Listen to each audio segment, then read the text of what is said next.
ngasi fajaraba numit asida ai Jisuda ikaijade haiba hiramda Isorgi wahei taminasi Romeo singda pone ibalairi panduk ama pada tara taruktagi Isorgi wahei taminasi Romeo panduk ama pada tara taruk Maramdi aina aphabo apawgi maramda ikaiba leijade Maramdi madu thajaba mi khudingna aran khubam phangnaba Isorgi panganni aina aphabo apawgi maramda ikaiba leijade pathokna tamina khrabu wahi takhrabai khoi mayamgi damakta Isorna nohona na bor pinabi boisanu amen Isorda haijasi thaujan heiraba ipa Isor nahana chaw matam amuhanna pinabire ipa Isor khoi matam kuina maiga onsinnaduna nahaki aseng maningna sangda wapau taminna phangkhidrabani adubu ngasi nahana nungsibiduna ipa khoi amuhanna nangi aseng maningna sangda changduna nahaki natingnagun sonjabaga loinana nahaki wahei taminna gadore ipa nahakpu thagatchabani ipa Isor khoi ge matam asi nahaki aseng bukhutta sinajai nahana loinabiu chingbiu bor pinabiu haidok charibana chai hak nahana pangbidrabadi aina tauba ngamba karisu leite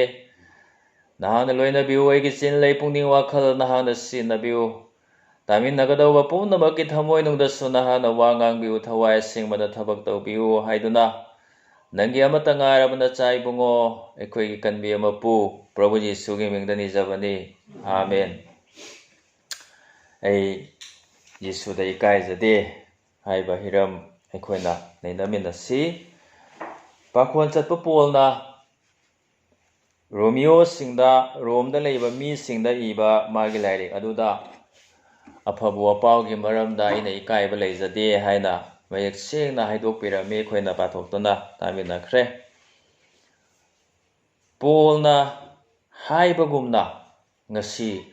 Jisu Kristabu thajaba magi tung enjariba ekhoi pumnamaknasu aina aphabo apawgi maramda ikaijade aina Jisugi maramda ikaijade ai Jisuda ikaijade haina hairibani ngasigi numit asida masigi matangsi ekhoina telamna neinaminagani ihan hanbadadi ikaiba haibasi ekhoi mioibaga sagon naraklabani Isorna ekhoibu sembiba matamda ekhoida ikaiba haibasi hapirakrabani aduna taibangpansida ikaiba khangdaba mise amata leite pigliba angangdagi hauduna ahal oiraba mi phawbana kariguma matamda ikaibasi asum poi kana gumbanadi masi mise ikaiba khangmandeda haina haibasu ekhoina tai mise manade khara ikaiganba ikai thiganba adui kaya ikaigandawa misu lei adubu ikaiba sukhang khangdaba misidi amata leiramoi ekhoi mioibasi amaga manadabagi wa khaktani handaksi Eastern Hamte haiduna lungle college bengda leiba ngang chahi 3 ta subi handak ta chahi 3 sukhre masi YouTube ta Isor thagat pe sei si toina thagale aisu jam tai jam nungsiba haitar angang chahi 3 ta subana Isor thagat pe sei thawai jauna sakpasida Mizolonda sakpa oirasu Mizolon khangdaba prithibigi malemgi tongan mafamdagi misingna taribani magi seisi hujik mi million ama hele magi sei tamis YouTube ta mayam sangajing Esternam te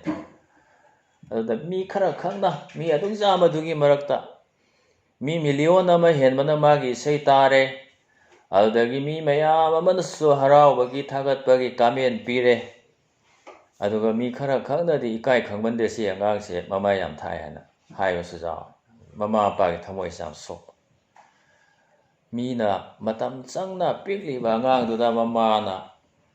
mapana isei tambidana takpidana ekhoi ahal loiraba gyan ta phau isei tambasi kyam wai pastorate ki oina su isei taunadaba hotnabada luchingbasingi wakhra poni agang pisak piba kaisu khangdriba sanabana harau nungaina leigado matamda isei takpidana matam changna hona jakhra poni de angang dusu magi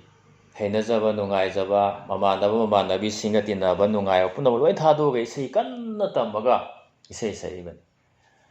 ado handak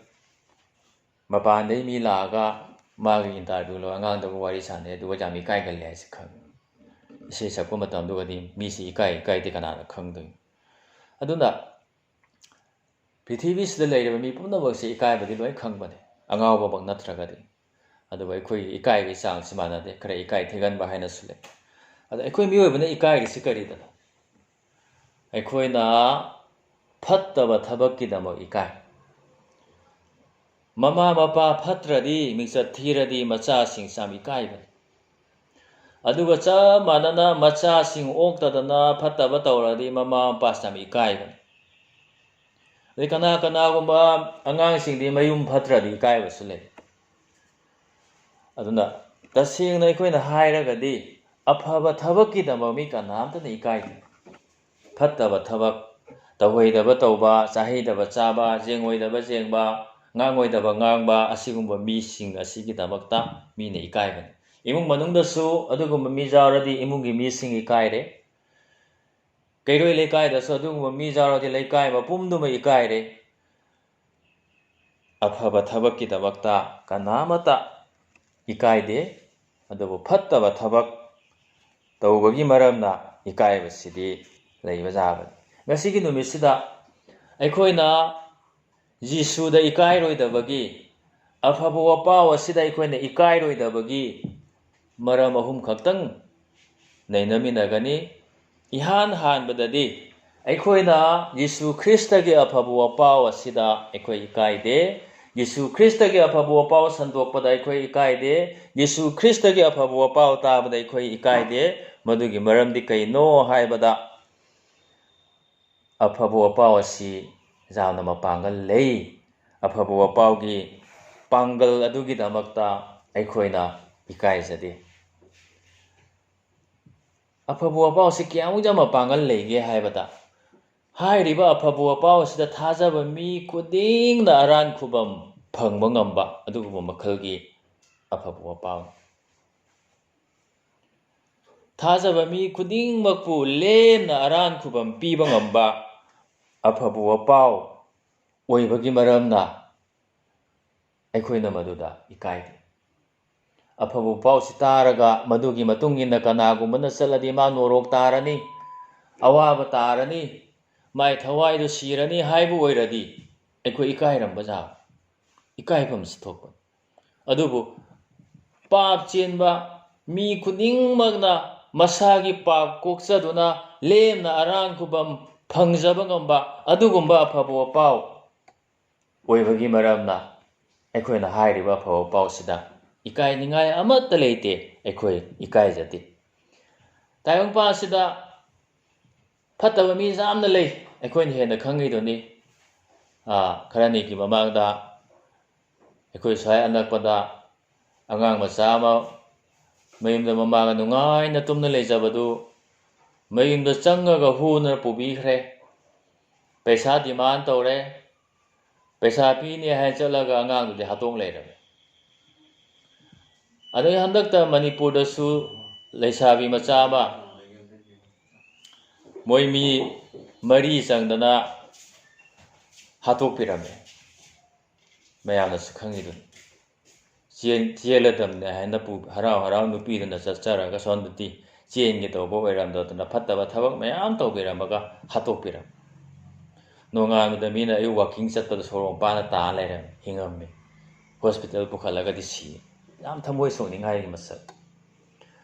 huji matamsida nupi ijan manganba nupi hatokpa mi singa si phasi tawna hat mathang hora adu matada mi sing sikide adum taw miwe pe phattaba isang si kyam jamna phate haibse masidagi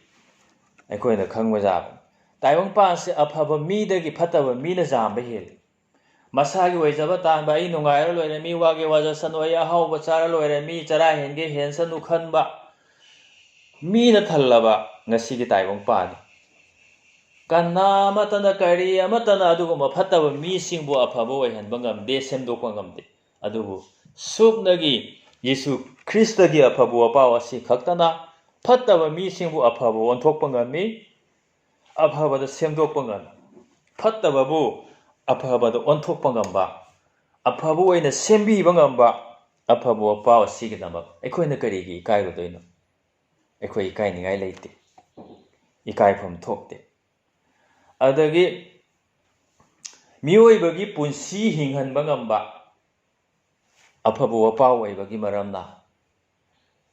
ꯑꯩꯈꯣꯏꯅ ꯏꯀꯥꯏꯖꯗꯦ ꯇꯥꯏꯕꯪꯄꯥꯟꯁꯤ ꯂꯩꯔꯤꯕ ꯏꯁꯣꯔ ꯃꯁꯛ ꯈꯪꯗꯕ ꯃꯤꯁꯤꯡ ꯄꯨꯝꯅꯃꯛ ꯑꯁꯤ ꯊꯋꯥꯏꯗ ꯁꯤꯔꯕ ꯉꯥꯛꯇꯅꯤ ꯃꯈꯣꯏ ꯍꯤꯡꯉꯤ ꯆꯥꯔꯤ ꯊꯛꯂꯤ ꯆꯠꯂꯤ ꯋꯥ ꯉꯥꯡꯉꯤ ꯊꯕꯛ ꯁꯨꯔꯤ ꯃꯗꯨꯅ ꯍꯛꯆꯥꯡꯒꯤ ꯑꯣꯏꯕꯅꯤ ꯑꯗꯨꯕꯨ ꯊꯋꯥꯏꯔꯣꯝꯗ ꯂꯣꯏꯅ ꯁꯤꯔꯕꯅꯤ ꯃꯈꯣꯏꯁꯤ ꯕꯥꯏꯕꯜ ꯁꯥꯁꯇ꯭ꯔꯅ ꯇꯥꯛꯄꯤꯕꯒꯤ ꯃꯇꯨꯡ ꯏꯟꯅꯗꯤ ꯏꯁꯣꯔꯗꯒꯤ ꯂꯥꯞꯅ ꯂꯩꯈ꯭ꯔꯕ ꯏꯁꯣꯔ ꯃꯁꯛ ꯈꯪꯗꯕ ꯏꯁꯣꯔꯅ ꯍꯥꯏꯕ ꯏꯟꯗꯕ ꯏꯁꯣꯔꯒꯤ ꯑꯅꯤꯡꯕ ꯇꯧꯗꯕ ꯃꯤꯁꯤꯡ ꯑꯁꯤ ꯊꯋꯥꯏꯗ ꯁꯤꯔꯕ ꯉꯥꯛꯇꯅꯤ ꯑꯗꯨꯕꯨ ꯑꯗꯨꯒꯨꯝꯕ ꯊꯋꯥꯏꯗ ꯁꯤꯔꯕ ꯃꯤꯁꯤꯡꯕꯨ ꯍꯤꯡꯍꯟꯕꯤꯕ ꯉꯝꯕ ꯑꯃꯠꯇ ꯉꯥꯏꯔꯕ ꯑꯗꯨꯗꯤ ꯑꯐꯕ ꯋꯥꯄꯥꯎ ꯑꯁꯤꯅꯤ ꯑꯗꯨꯅ ꯍꯥꯏꯔꯤꯕ ꯑꯐꯕ ꯋꯥꯄꯥꯎ ꯑꯁꯤ ꯃꯄꯥꯡꯒꯜ ꯌꯥꯝ ꯂꯩ ꯑꯩꯈꯣꯏꯕꯨ ꯂꯦꯝꯅ ꯑꯔꯥꯟ ꯈꯨꯕꯝ ꯄꯤꯅꯕꯤꯕ ꯉꯝꯃꯤ ꯑꯩꯈꯣꯏꯒꯤ ꯊꯋꯥꯏ ꯍꯤꯡꯍꯟꯕꯤꯕ ꯉꯝꯃꯤ ꯐꯠꯇꯕ ꯄꯨꯝꯅꯃꯛꯄꯨ ꯑꯐꯕꯗ ꯑꯣꯟꯊꯣꯛꯄ ꯉꯝꯃꯤ ꯑꯐꯕꯗ ꯁꯦꯝꯗꯣꯛꯄ ꯉꯝꯃꯤ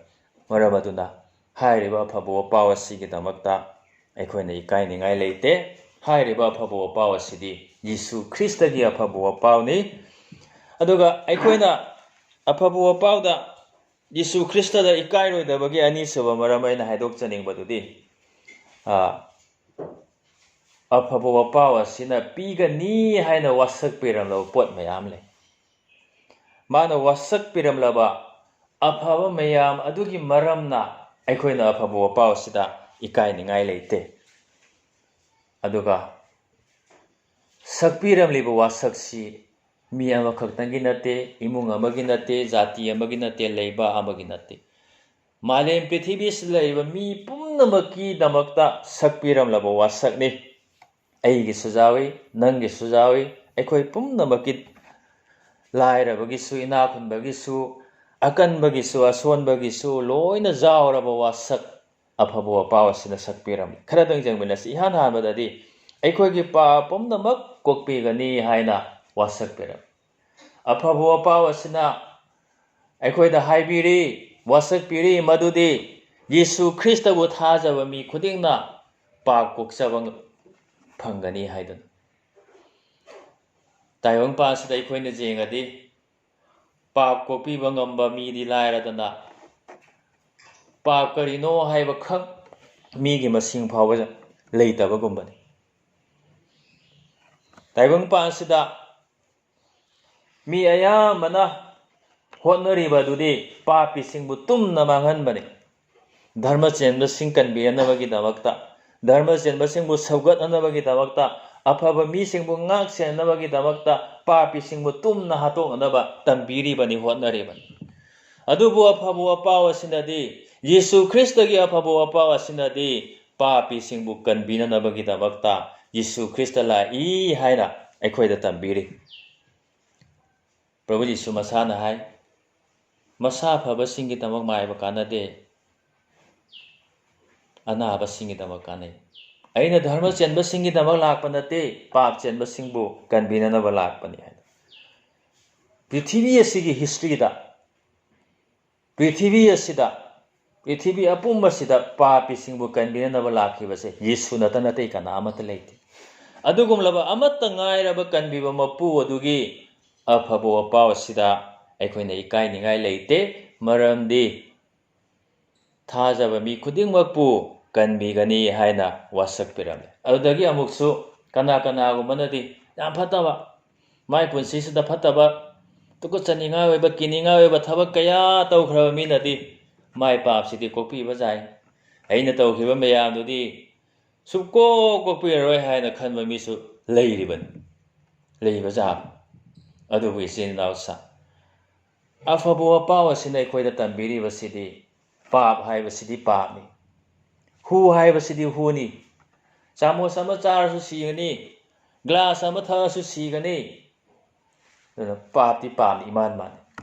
khwaidagi hena muraba khwaidagi hena phattaba pap pawa kokpiba ngamba afabu apaw Jisu Kristana kokpiba ngamdaba pap amata leite nangna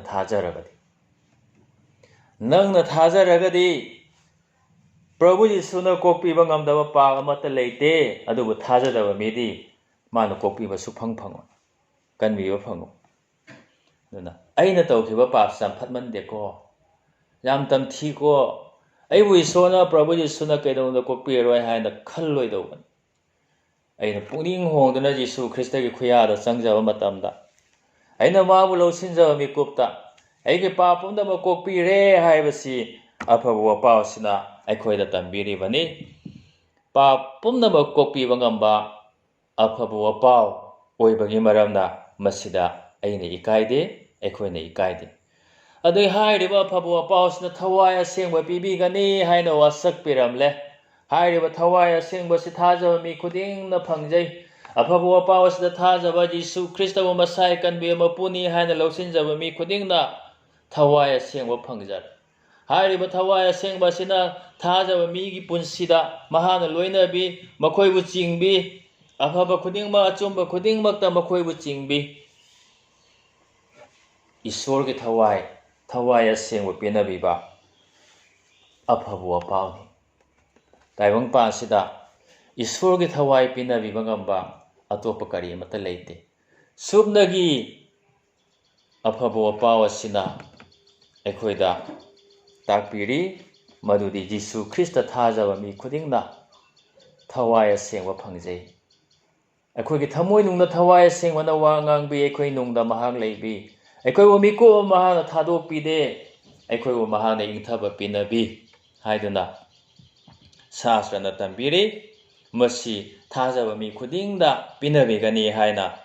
wasak piramlabani aduna ngasigi numeda sida Jisu Krista thajakraba aikhoise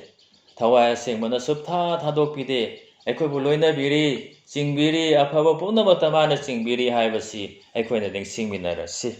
adagi afabu apawsina sakpiramba wasak amakhaktanga haidokjage madudi kaino haibada sarga pibigani sargada thambigani haina wasak piramle Prabhu Jisu Kristana taibang pansi thadokna chatlamdai matamdu naksillaklabada magi sewoksingdo mana jamna nungsiraduna pumen paumeladuna makhoida kari haibirami Zohana lengba phamo paupandu tramari pada amadagi hauna aikhoina paradi uba phangi nakhoigi pungning olang on sawa tawda sanu Isorbu thajau aibusu thajau aigi ipagi mafamda leifam marang kaina lei haina mahana Prabhu Jisu Kristana aina hoji chatkadori base nakhoigi dawa mafam thorang tawba chatkadori ada aina amuhana laaga nakhoibu mafam aduda pubigani haina mana haibira sarga haibasi sinina cha hojiki matamdadi science chawkhatle technology ki matamni aduni adani haina thajadawa mi su kayam thore adubu Bible shastra na khoida mek sengna tambiri afabu apawsina Jisu Krista wa thajaba mi kudingdi sarga phangjagani makhoibu sarga da leihan bigani haina jamna mek sengna aikhoida tambiri madu aikhoigi asa aikhoina soidana phangjagadoraba aikhoigi asa ni ngasi hairiba asa sileramdragadi aikhoina hayeng sira matong hakchang sira matong da aikhoigi thawaina sargada leigani sira matong ge aigi punsi adu aina thajaramdaba taragadi madu leiramdaba taragadi ai Kristan suoi oiram aikoi Kristan oirubai kai kanan sira norok sakadabo oiradi Jisu thajabai kai kanan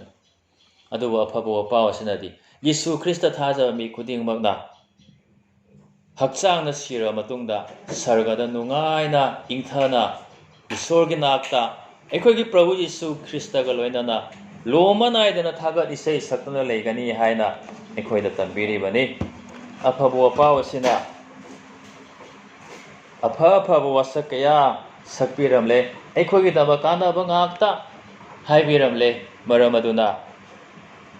ꯍꯥꯏꯔꯤꯕ ꯑꯐꯕ ꯋꯥꯄꯥꯎ ꯑꯁꯤꯗ ꯑꯩꯈꯣꯏꯅ ꯏꯀꯥꯏꯅꯤꯡꯉꯥꯏ ꯂꯩꯇꯦ. ꯑꯩꯈꯣꯏꯅ ꯑꯐꯕ ꯋꯥꯄꯥꯎ ꯑꯁꯤꯗ ꯏꯀꯥꯏꯔꯣꯏꯗꯕꯒꯤ ꯑꯍꯨꯝꯁꯨꯕ ꯃꯔꯝ ꯑꯗꯨꯗꯤ ꯑꯐꯕ ꯋꯥꯄꯥꯎ ꯑꯁꯤꯒꯤ ꯃꯃꯜ ꯑꯗꯨꯒꯤ ꯃꯔꯝꯅ. ꯇꯥꯏꯕꯪꯄꯥꯟꯁꯤꯗ ꯇꯥꯡꯂꯕ ꯄꯣꯠ ꯃꯌꯥꯝ ꯑꯃ ꯂꯩ. ꯑꯩꯈꯣꯏꯅ ꯂꯩꯕ ꯉꯝꯃꯔꯣꯏꯗꯧꯕ, ꯄꯨꯟꯁꯤꯗꯁꯨ ꯂꯩꯕ ꯁꯨꯡꯉꯝ ꯉꯝꯃꯔꯣꯏꯗꯧꯕ ꯄꯣꯠ ꯃꯌꯥꯝ ꯑꯃꯁꯨ ꯂꯩ. ꯑꯇꯥꯡꯕ ꯄꯣꯠ ꯂꯩꯔꯒꯁꯨ ꯖꯤꯁꯨ ꯈ꯭ꯔꯤꯁꯇꯒꯤ ꯑꯐꯕ ꯋꯥꯄꯥꯎ ꯑꯁꯤꯗꯒꯤ ꯍꯦꯟꯅ ꯇꯥꯡꯕ ꯄꯣꯠ ꯑꯃꯠꯇ ꯂꯩꯇꯦ. ꯖꯤꯁꯨ ꯈ꯭ꯔꯤꯁꯇꯒꯤ ꯑꯐꯕ ꯋꯥꯄꯥꯎꯗꯒꯤ ꯍꯦꯟꯅ ꯇꯥꯡꯕ ꯄꯣꯠꯁꯤ ꯇꯥꯏꯕꯪ ꯃꯥꯂꯦꯝ ꯑꯁꯤꯗ ꯁꯨꯛꯂꯩ ꯂꯩꯇꯕꯅꯤ. ꯑꯁꯨꯛ ꯃꯃꯜ ꯂꯨꯕ, ꯑꯁꯨꯛ ꯇꯥꯡꯂꯕ ꯑꯐꯕ ꯋꯥꯄꯥꯎꯅꯤ. ꯀꯔꯤꯒꯤꯗꯃꯛꯇꯅꯣ?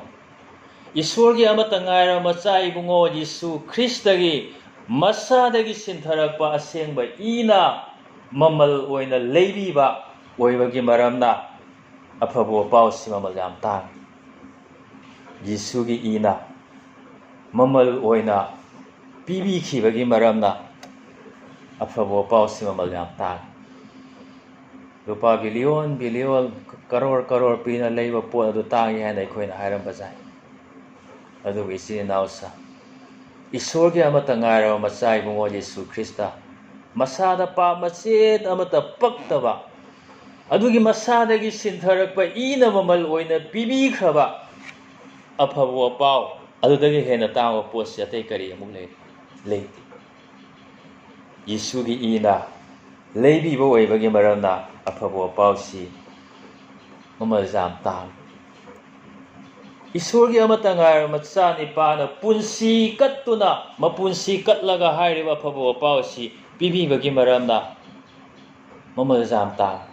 ꯅꯨꯡꯁꯤ ꯕꯂꯤ ꯑꯣꯏꯅ ꯃꯁꯥꯕꯨ ꯀꯠꯄꯤꯔꯦ ꯍꯥꯏꯔꯒ ꯑꯐꯕ ꯋꯥꯄꯥꯎꯁꯤꯡ ꯑꯁꯤ ꯄꯥꯞ ꯆꯦꯜꯂꯕ ꯑꯩꯈꯣꯏꯗ ꯄꯤꯕꯤꯕꯒꯤ ꯃꯔꯝꯅ ꯃꯥꯒꯤ ꯃꯃꯜꯁꯤ ꯌꯥꯝ ꯇꯥꯡꯏ. ꯇꯥꯏꯕꯪꯄꯥꯟꯁꯤꯗ ꯀꯠꯊꯣꯛꯄ ꯉꯝꯕ ꯃꯤ ꯌꯥꯝ ꯂꯩ. ꯑꯩꯈꯣꯏ ꯈꯪꯏ. ꯃꯃꯤꯡ ꯆꯠꯂꯕ ꯃꯤ ꯀꯌꯥꯁꯨ ꯂꯩ. ꯑꯗꯨꯕꯨ ꯊꯋꯥꯏꯅ ꯄꯣꯟꯊꯥ ꯑꯣꯏꯅ ꯄꯤꯗꯨꯅ ꯑꯩꯈꯣꯏꯕꯨ ꯂꯩꯕꯤꯕ ꯉꯝꯕ ꯀꯅꯥꯁꯨ ꯂꯩꯇꯦ. ꯁꯨꯞꯅꯒꯤ ꯏꯁꯣꯔꯒꯤ ꯃꯆꯥ ꯏꯕꯨꯡꯉꯣ ꯌꯤꯁꯨ ꯈ꯭ꯔꯤꯁꯇ ꯈꯛꯇꯅꯤ. ꯃꯥꯅ ꯃꯁꯥꯗꯒꯤ ꯁꯤꯟꯊꯔꯛꯄ ꯏꯅ ꯃꯃꯜ ꯑꯣꯏꯅ ꯄꯤꯔꯒ ꯊꯋꯥꯏꯅ ꯄꯣꯟꯊꯥ ꯑꯣꯏꯅ ꯄꯤꯗꯨꯅ ꯅꯨꯡꯁꯤ ꯕꯂꯤ ꯑꯣꯏꯅ ꯃꯁꯥꯕꯨ ꯀꯠꯄꯤꯔꯦ ꯍꯥꯏꯕꯗꯤ ꯑꯩꯈꯣꯏꯕꯨ ꯅꯨꯡꯁꯤꯕꯒꯤ ꯃꯔꯝꯅ ꯃꯁꯥꯕꯨ ꯏꯔꯥꯠ ꯄꯣꯠ ꯑꯣꯏꯅ ꯀꯠꯄꯤꯔꯦ ꯍꯥꯏꯔꯒ ꯑꯩꯈꯣꯏꯕꯨ ꯄꯥꯞꯇꯒꯤ ꯍꯟꯗꯣꯛꯄꯤꯕꯅꯤ, ꯄꯥꯞꯇꯒꯤ ꯀꯟꯕꯤꯕꯅꯤ. ꯑꯗꯨꯅ ꯍꯥꯏꯔꯤꯕ ꯑꯐꯕ ꯋꯥꯄꯥꯎ ꯑꯁꯤ ꯃꯃꯜ ꯌꯥꯝꯅ ꯂꯩꯕꯅꯤ. ꯑꯁꯨꯛ ꯌꯥꯝꯅ ꯃꯃꯜ ꯂꯩꯕ ꯄꯣꯠ ꯑꯁꯤꯒꯤꯗꯃꯛꯇ ꯑꯩꯈꯣꯏꯅ ꯀꯔꯤꯒꯤ ꯏꯀꯥꯏꯔꯨꯗꯣꯏꯅꯣ? ꯍꯧꯖꯤꯛ ꯃꯇꯝꯗꯗꯤ ꯐꯦꯁꯟꯒꯥꯁꯤ ꯌꯥꯝ ꯀꯜꯂꯕ ꯃꯇꯝꯅꯤꯅ ꯃꯌꯥꯝ ꯇꯤꯜꯂꯛꯄ ꯄ꯭ꯔꯣꯒ꯭ꯔꯥꯝ ꯑꯆꯧꯕ ꯇꯧꯕꯁꯤꯗ ꯑꯩꯈꯣꯏ ꯁꯤꯡꯂꯨꯞꯀꯤꯗꯤ ꯊꯝꯃꯁꯤꯀꯣ. ꯖꯦꯅꯔꯦꯜ ꯑꯣꯏꯅ ꯑꯩꯈꯣꯏꯅ ꯌꯦꯡꯕꯗ ꯇꯥꯏꯕꯪꯄꯥꯟꯁꯤ ꯇꯧꯅꯔꯤꯁꯤ ꯂꯩꯁꯥꯕꯤ ꯑꯄꯥꯈꯪꯁꯤꯡꯁꯨ ꯃꯤꯅ ꯑꯇꯥꯡꯕ ꯐꯤꯔꯣꯜ ꯁꯦꯠꯂꯒ ꯑꯇꯥꯡꯕ ꯈꯣꯡꯎꯞ ꯇꯣꯡ ꯂꯥꯛꯑꯒ ꯃꯥꯅ ꯁꯦꯟꯗꯦꯜ ꯑꯇꯠꯄ ꯐꯨꯔꯤꯠ ꯈꯣꯡꯒ꯭ꯔꯥꯎ ꯁꯦꯒꯥꯏꯕ ꯁꯦꯠꯂꯒ ꯄ꯭ꯔꯣꯒ꯭ꯔꯥꯝ ꯌꯥꯎꯔꯁꯨ ꯀꯅꯥꯝ ꯆꯠꯅꯤꯡꯉꯣꯏ.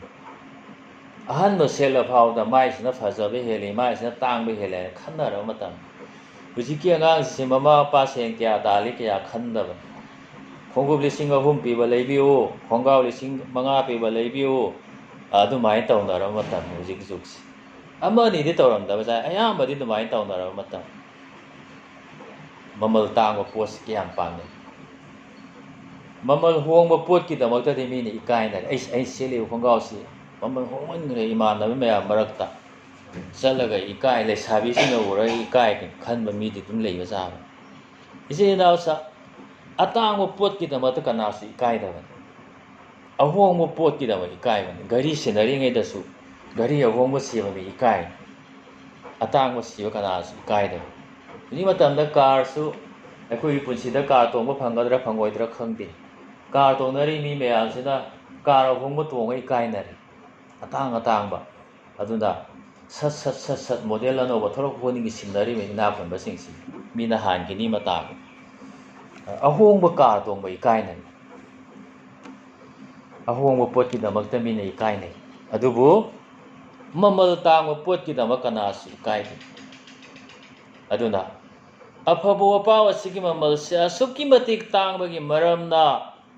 Isorgi macha ibungo amata ngairaba pap chendaba Jisu Kristagi ina mamal oina pibiba nungsibali oina katlaga pibiba afabo apaw oibagi maramna mamal jam tangi mamal khwaidagi hena tangba aduna mamal tanglaba afabo apaw asigi maramna aikhoi ikainingai leite nang aigidamak ina mamal oina pibi khrabani haibasi ngasi nahonana ningsingminasi kana gumanadi Prabhu Jisugi makokta upiba tingkhang luhub adugidamak ikai haibsi leramba jang adubu ichini nausa mana tingkhang luhub upi khibado aina ningthau luhub upa phangnanabagidamakta aina ikaigadauba pumnamak adugi mahut sinduna mana ikai bikhrabani mana ikaiba khangmibagi maramna ngasi aingonda ikainingai leijade afabo apaw asigidamakta ai ikaide aikoina phattaba tawrubagidamakta di ikairasi aranba tawruba taragadi ikairasi adubu Jisu Kristagi afabo apaw asigidamakta di aikoina ikairosi isa isagi mapung phadabagidamakta di aikoina ikairasi ikaibada matik chabani aina thawai jaudabagidamagta aikhoi ikairasi ikaibada matik chabani aina thaugan tauningdabagidamagta aikhoi ikairasi aina wapau sandoningdabagidamagta sakhi pithoningnabagidamagta aikhoina ikairasi ikaibada matik chabani adubu Jisu Kristagi kanbibagi afabo apaw nungsibagi afabo apaw hingmagi afabo apaw miyoibada lomanai-daba hingba pinabiba ngamba afabo apaw asigidamagtadi aikhoina ikairoisi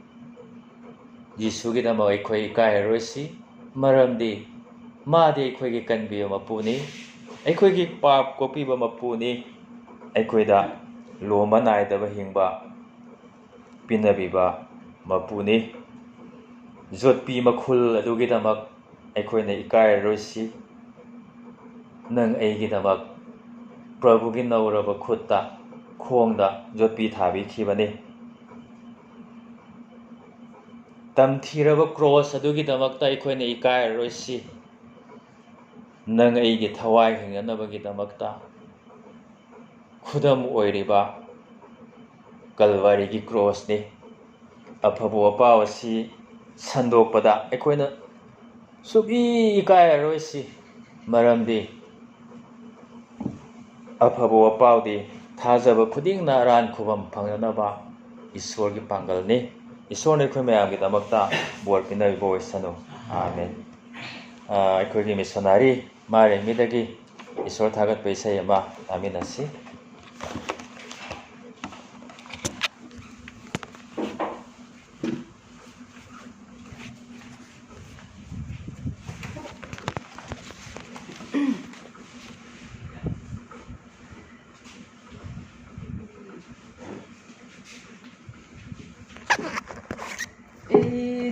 Jisuda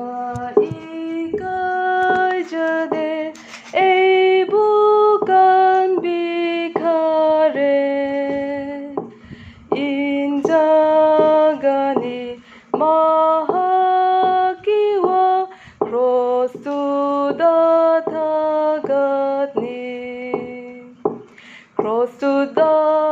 to the mangal ei naure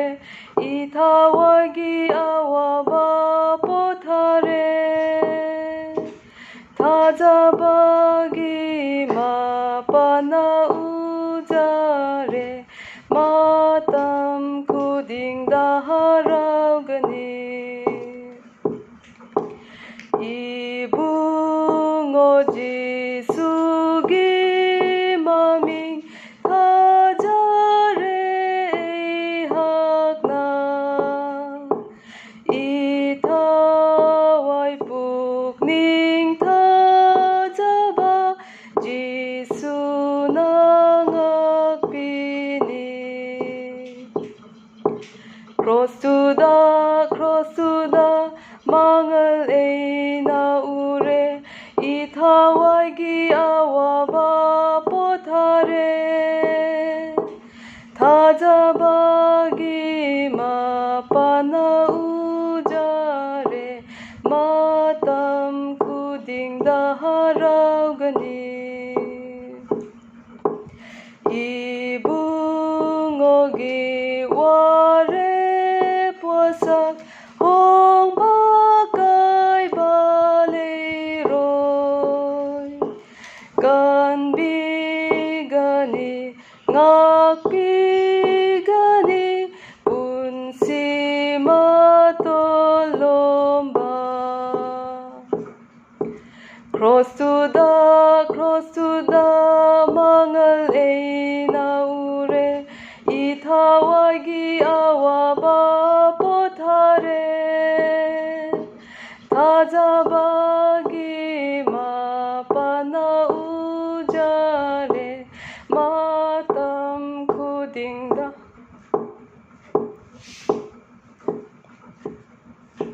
Mangkra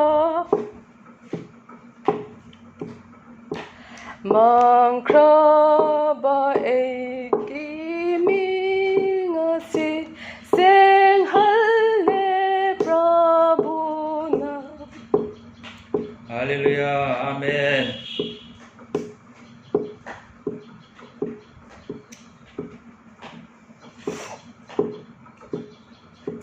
Mangkra ba ay kimingasi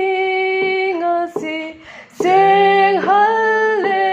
prabhuna Ano ba Jerusalem da Leipam du sembire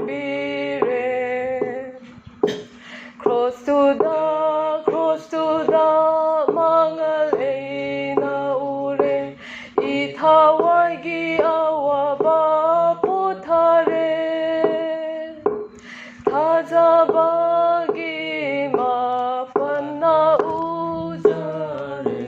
Matam kuding daharagari